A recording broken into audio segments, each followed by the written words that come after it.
आज विश्व में अपने अपने समाज के कल्याण की भावना पनप रही है। ऐसे माहौल में हम ऐसे आचार्यों को पाकर धन्य हैं जिन्होंने पूरे विश्व के जन कल्याण के लिए 18,000 किलोमीटर की यात्रा की। सिर्फ भारत में ही नहीं अपितु विदेश में नेपाल और भूटान में आपने यात्रा कर पूरे मानव जाति का कल्याण किया। आप विदेश में यात्रा करने वाले पहले आचार्य बने।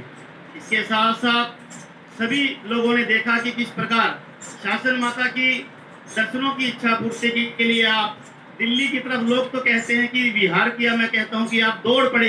एक एक दिन में 45 किलोमीटर का विहार कर आपने जो कीर्तिमान स्थापित किया है। ऐसे आचार्यों को पा करके गुरुदेव की वो पंक्ति, हमारे भाग्य बड़े बलवान मिला यह तेरा पंथ महान, चरितार्थ हो जाती है। पूरा श्रावक समाज, पूरा संत समाज आपको आचार्य रूप में पा करके बहुत धन्य प्राप्त करता है, अपने भाग्य की सराहना करता है। गुरुदेव, जब आप दूर दराज के क्षेत्रों में यात्रा करते हैं तो इस तरफ के कुछ लोग कई परिस्थितियों में आपके दर्शन नहीं कर पाते हैं। किसी को इतनी दूर यात्रा नहीं करनी होती है, किसी की व्यापारिक दृष्टि ऐसी होती है, तो आपको आज अपने बीच पा करके हम धन्य महसूस कर रहे हैं। और गुरुदेव, एक और अर्ज आपके श्री चरणों में करना चाहूँगा। संभवतः कोरोना काल की पाबंदियों की वजह से, सुरक्षा की दृष्टि से आपके चरण स्पर्श की जो पाबंदी लगी थी, अब तो सरकार ने भी कोरोना की पाबंदियां हटा दी हैं।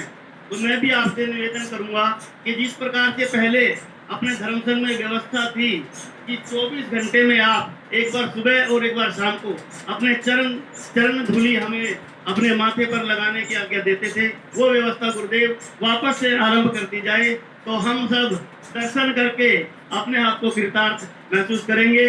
गुरुदेव, अभी हाँसी का चातुर्मास बाकी है। 122 सालों से गुरुदेव यहाँ लगातार चातुर्मास हुए हैं। उस इतिहास में अभी वर्ष 2022 का पन्ना जोड़ना बाकी है, वो जोड़ना आपका काम है गुरुदेव। आज इसी पंडाल में हाँसी का चातुर्मास भरमा करके हाँसी क्षेत्र को कृतार्थ करें गुरुदेव। और गुरुदेव, एक दिन का प्रवास वास्तव में कम है गुरुदेव।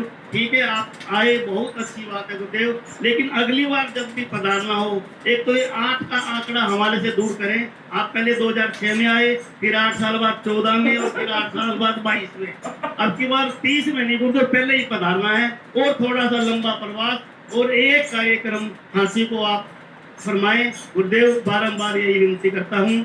और एक मेरे पुत्र ने आपकी एक कृति बनाई है, वो आपको भेंट कर रहा है गुरुदेव, कृपा कराएं। आप